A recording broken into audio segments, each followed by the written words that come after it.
ছেলেরা হাফেজ, মেয়েরাও হাফেজ। ছেলের বউ পাইছি হাফেজ, 5 বউ হাফেজ, 4 মেয়ে বিয়ে দিছি, 4 জামাই আল্লাহ হাফেজ।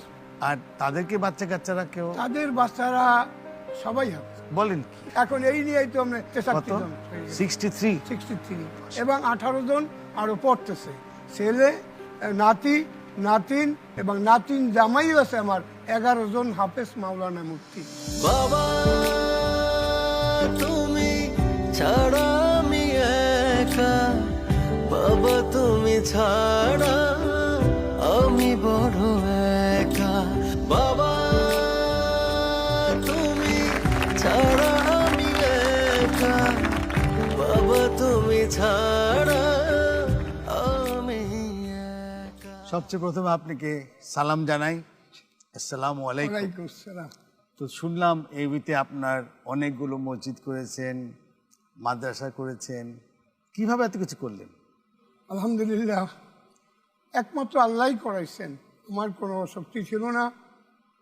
আমি 3 বছরের সময় আমার মা মারা যায়, 7 বছরের সময় আমার বাবা মারা যায়। বাবার দেওয়া কিছু সম্পদ আছে এখনও। আমি 73-তে বিয়ে পর্যন্ত পড়াশোনা করছিলাম। আমার আল্লাহ 10 সন্তান দান করেছেন। এদেরকে আমি আগেতে যখন আমি শিখতে পারতাম তখনই আমি নিয়ত করছি যে আমার ছেলে মেয়েদেরকে হাফেজ আলেম বানাই। হাফেজ বানাবেন? হাফেজ আলেম। মানে হাফেজ আলেম। আলেম। আচ্ছা, তো আপনি ডাক্তারি পড়াবেন না, অন্য কিছু পড়াবেন না, হাফেজ আলেম করবেন? আচ্ছা। এবং শুনলে খুশি হবেন, আমি এদেরকে প্রথম বাংলাও পড়াইনি, আরবি দিয়া করি দেওয়া, এবং সবাই বাংলা ইংরেজি এমনি এমনি শিখছে তারা। তো আপনি এখন কোথায় থাকেন?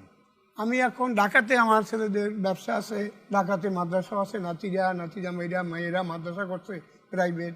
ঢাকাতে? জি, ঢাকাতে। আর দেশেও আছে মাদ্রাসা। দেশে বেশি না ঢাকাতে বেশি? ঢাকাতেই বেশি। আচ্ছা, মাশাআল্লাহ। 10 ছেলের মধ্যে ছেলে কত, মেয়ে কত? ছেলে 6 জন, মেয়ে 4 জন। তো ছেলেরা হাফেজ, মেয়েরাও হাফেজ? ছেলের বউ পাইছি হাফেজ, 5 বউ হাফেজ। 5 জন বউ হাফেজ? এক বউ দাওরা পাস। 4 মেয়ে বিয়ে দিছি, 4 জামাই আল্লাহ হাফেজ। মাশাআল্লাহ। হাফেজ মাওলানা। হাফেজ মাওলানা। জি। আর তাদেরকে বাচ্চা কাচ্চারা কেউ? তাদের বাচ্চারা সবাই হাফেজ। বলেন কি? আপনার এখন এই নিয়েই তো আমরা 66 জন হয়েছে, 63 জন 63। মাশাআল্লাহ, মাশাআল্লাহ। এবং 18 জন আরো পড়তেছে।